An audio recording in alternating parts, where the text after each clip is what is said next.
Coptic, Latin, and Syriac. Aramaic fragments were uncovered in Qumran's Cave 4 in the mid-20th century, while Greek passages survive in works like the Chronographia Universalis and the Codex Panapolitanus. A rare Coptic fragment, a Latin excerpt, and a Syriac citation in Michael the Great's Chronicle further attest to the widespread influence and adaptation of the text across linguistic and cultural boundaries. These remnants, though incomplete, provide invaluable insights into the transmission and enduring significance of Enochic literature in ancient and medieval religious thought. So, what do we know about the history of this text? Well, for one, the Book of Enoch is a composite text that reflects a dynamic amalgamation of Jewish apocalyptic traditions spanning centuries. Ephraim Isaac, who edited and translated 1 Enoch for the Old Testament pseudepigrapha, asserts that the text is the work of multiple writers and periods, with its various sections dated from the early pre-Maccabean era, or around 200 BC to approximately 160 AD. Similarly, George W.E. Nicholsburg describes it as a compilation of Jewish apocalyptic traditions from the last 3 centuries BC. Paleographic studies of fragments discovered in the Qumran caves attribute the oldest sections, particularly the Book of the Watchers, to between 200 and 150 BC, though the text itself likely originated as early as the 3rd century BC. The astronomical book also reflects a similar timeline. Scholar David Jackson has suggested that there was an Enochic Judaism, a distinctive strain of Jewish tradition that shaped the ideology of the Qumran community. Scholar Margaret Barker further argues that this tradition's roots trace back to the First Temple period. Enochic Judaism features unique theological elements. Regarding evil's origins, the faith upholds that angels who mated with human women brought evil into the world. This tradition stands in contrast to the Mosaic covenant, as Enochic texts lack traditional Torah elements like Sabbath observance and circumcision. A strong eschatological focus on the end of days and divine retribution supersedes any notions of earthly rewards. Enochic Judaism also critiques the Second Temple's sacrificial system as impure, while envisioning heaven as a divine court, with angels serving as courtiers. Additionally, proponents of this tradition favor a solar calendar over the lunar one used in temple rituals, and place significant emphasis on angelology and the afterlife, offering a distinct theological framework that diverges from mainstream Judaism. Classical rabbinic literature is notably silent on the figure of Enoch and the texts associated with him.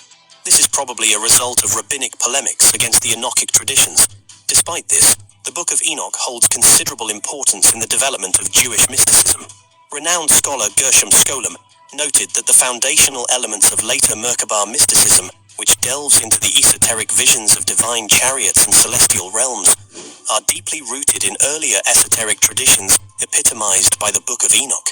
A pivotal aspect of this connection is found in 1 Enoch, chapter 14, which provides a vivid and detailed depiction of the throne of God. This motif profoundly influenced mystical thought.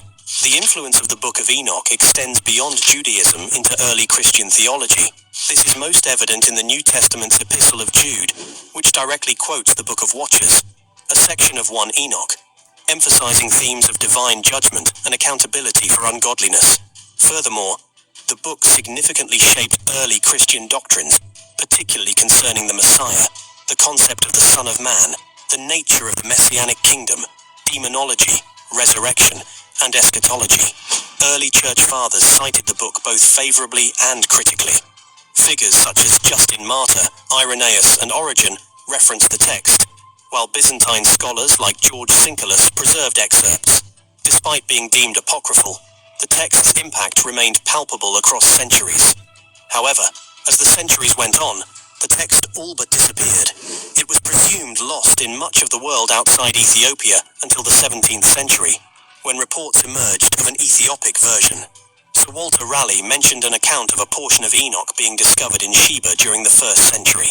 The account gained traction with James Bruce, a Scottish traveller who, in 1773, brought back 3 copies of the Gaze text to Europe. These manuscripts, housed in prominent libraries, remained largely unexamined until the 19th century, when scholars like Richard Lawrence produced the first English translations.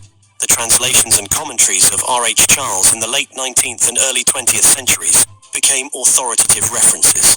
The discovery of Aramaic fragments of 1 Enoch among the Dead Sea Scrolls in the 1950s was another breakthrough.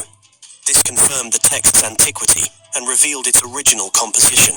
Subsequent decades witnessed a resurgence of interest, as translations in various modern languages and comprehensive commentaries, such as those by Michael Knibb and George W. E. Nicholsberg, enriched the academic discourse.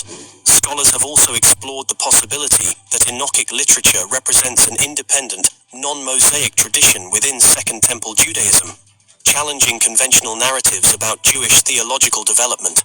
One thing is for sure, though: the Book of Enoch enjoys an enduring theological and literary significance. Its influence, though contested and complex, is as strong as ever. So, what is in the Book of Enoch? At its core, the book addresses the fall of the Watchers, or angels, sent to Earth to observe humanity, whose actions lead to the corruption of both mankind and the heavens. The Watchers, led by their chief angel Semi-Azaz, descend to Earth and take human wives, resulting in the creation of the Nephilim, or giants whose monstrous size and gluttony bring devastation to the Earth.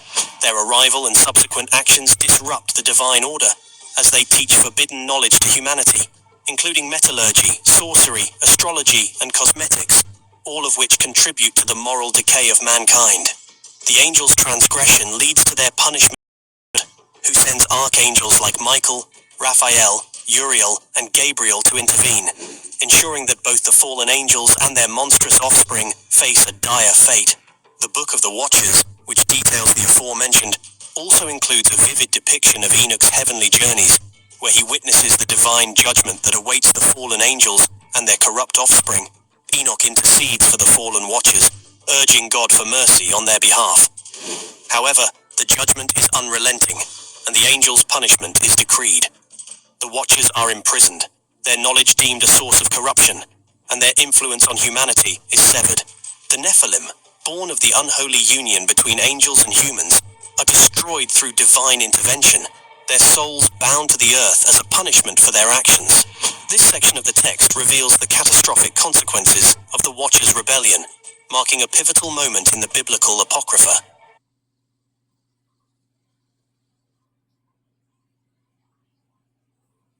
Yeah, my name's Tommy Mello. I own a company called A1 Garage Door Service, pretty big home service company. What I can tell you about Genius Network, marking a pivotal moment in the biblical Apocrypha. Through Enoch's vision,